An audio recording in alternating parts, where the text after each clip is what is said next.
These past 3 years have felt no different from being a total lone wolf. You finally hit your breaking point and broke up with Su Qian 2 months ago. She just nodded expressionlessly, and that reaction pissed you off so much you slammed the door and stormed out without looking back. But what happened next? You've been sighing and moping around the house every day, while she's out here casually posting scenic shots on her moments with the caption, "Everything as usual." It drives you crazy. You toss and turn in bed, counting sheep until the whole flock starts rioting. Finally, a surge of pent-up rage mixed with insomnia-fueled frustration shoots straight to your brain, and one wild idea pops into your head. Go give your ex, Su Qian, a little stimulation. Today, you're done being a simp. It's time to play the chaotic little devil. You make up your mind and get right to it. Still in your pajamas, you sneak out of the house like a thief in the night. Su Qian's apartment building has tight security, but that doesn't matter when you know the place like the back of your hand. You keep your head down, tail a guy coming home late, and slip inside effortlessly. Standing in front of that familiar dark gray door, a mischievous grin spreads across your face. You could type in the passcode with your eyes closed. This woman is so lazy she hasn't changed it even 6 months after the breakup. With a beep, the door unlocks, and you dart inside like a cat sneaking in for a treat. The living room is pitch black. You crouch low, using the faint glow from your phone as a flashlight, and start your revenge mission. First stop, the fridge.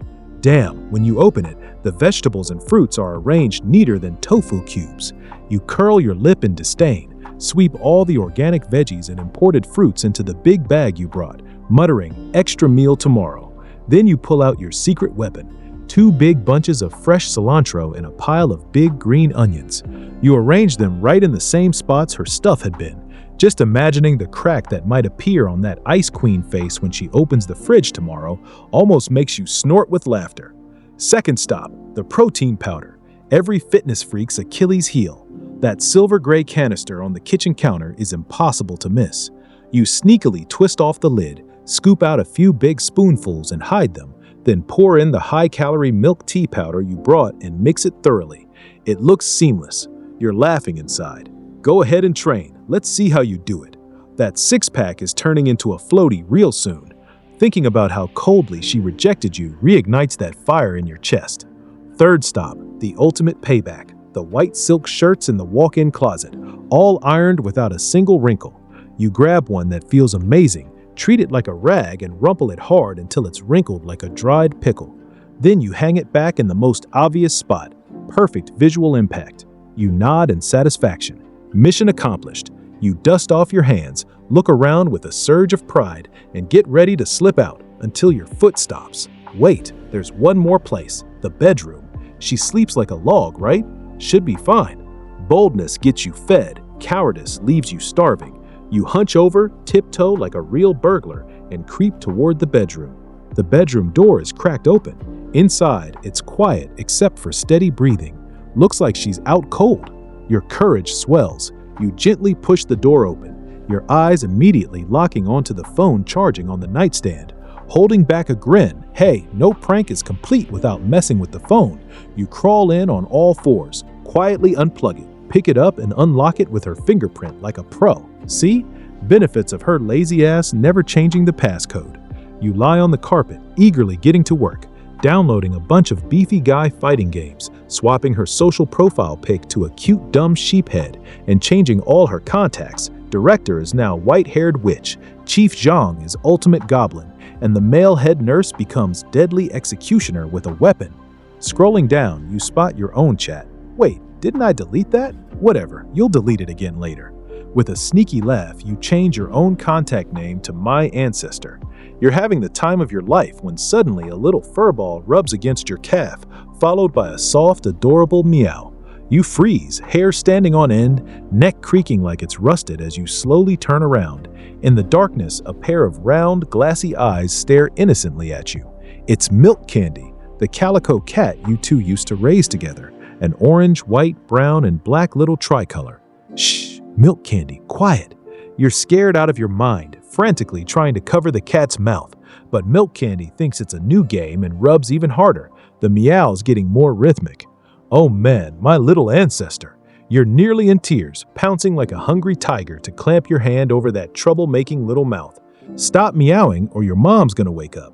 I'll buy you 10 cans tomorrow, please, I'm begging you. Milk candy twists like a pretzel in your grip, but at least the world goes quiet again. You let out a long breath, heart still racing, and release your hand, giving the cat's head a couple of soothing pets.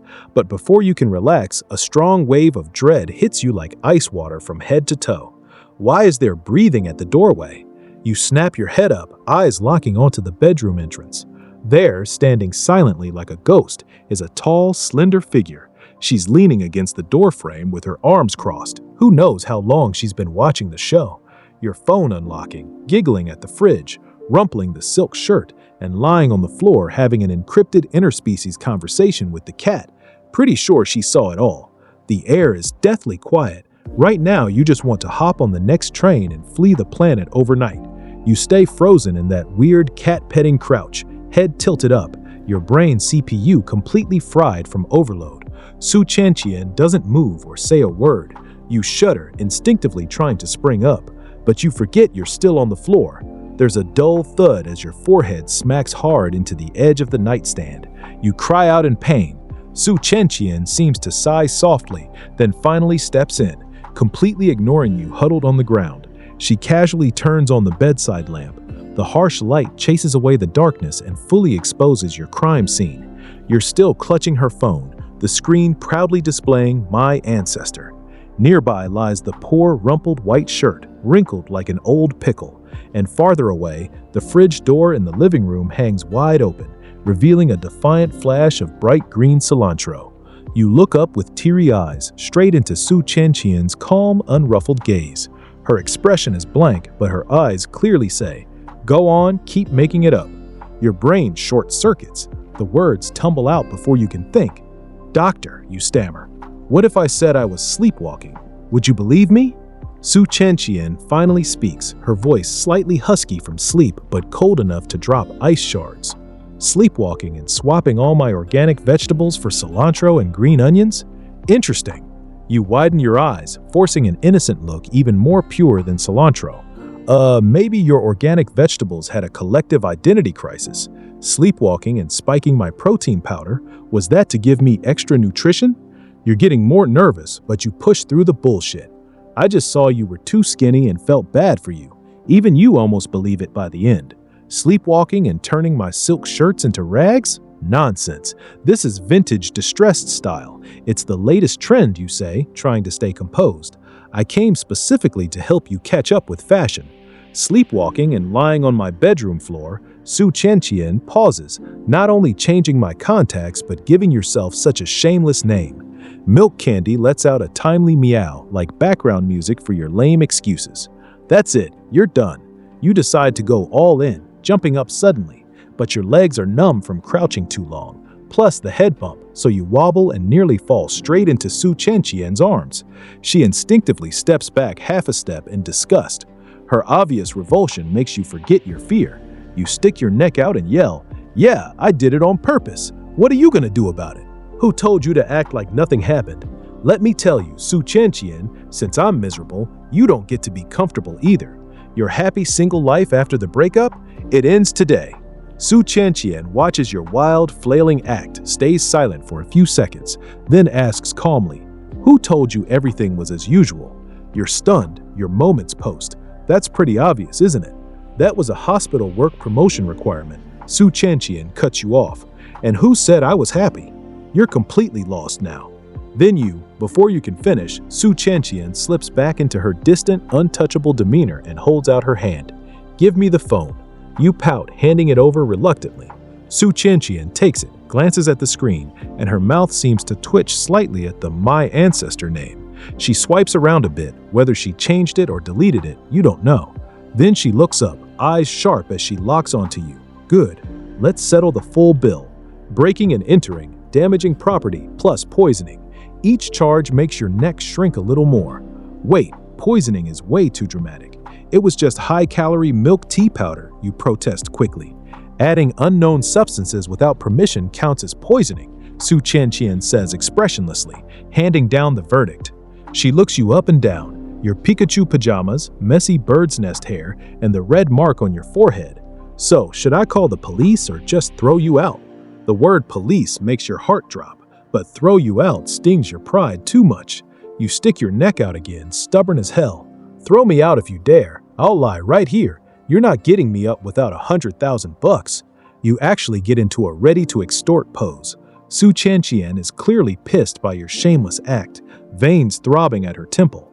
Just as things hit a deadlock, Milk Candy, feeling ignored, rubs against Su Chanqian's leg with soft, pleading meows, headbutting her like it's trying to mediate. Su Chanqian glances down at the cat, then back at you, the stubborn pig who fears nothing, and lets out a long sigh. Fine. Your eyes light up instantly. Does that mean you forgive me? Dream on. Su Chanqian gives you a cold glance. Go to the living room and deal with the cilantro and green onions in the fridge. And that silk shirt, you have to hand wash and iron it flat. You're dumbfounded. Right now? Unless you have a better idea. Su Chanqian picks up the still rubbing Milk Candy and strokes its fur leisurely, like a supervisor. A thief in Pikachu pajamas sleepwalked into my house. I'm supposed to believe that? You turn toward the living room with a tragic heart, feeling like you came for revenge but ended up as free hired help. Behind you, Su Chanqian's emotionless voice rings out. You're not leaving until it's all done. Your steps falter. You wish you could turn around and shove the whole pile of cilantro down her throat, and Su Chanqian, holding the cat and watching your angry, puffed-up back, has a tiny, almost undetectable smile at the corner of her lips. With a heroic sense of tragedy, you head to the living room. Opening the fridge, you're greeted by those two big bundles of bright green cilantro and a pile of plump white green onions. You grumble in disgust. Eat, eat, eat. That's all you do with this heavy stuff. No wonder your personality is so weird. Behind you, Su Chanqian leans against the kitchen doorframe like a boss, holding Milk Candy.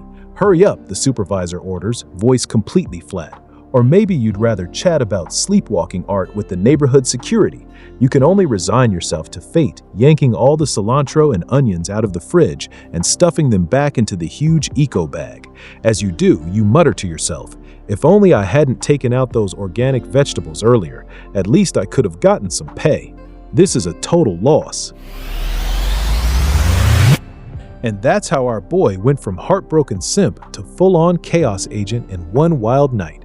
If you loved this petty revenge roller coaster, smash that like button, subscribe for more fire anime recaps, and drop a comment. What would you do if you were in his shoes? Stay tuned. The next one's gonna be even crazier. See you soon!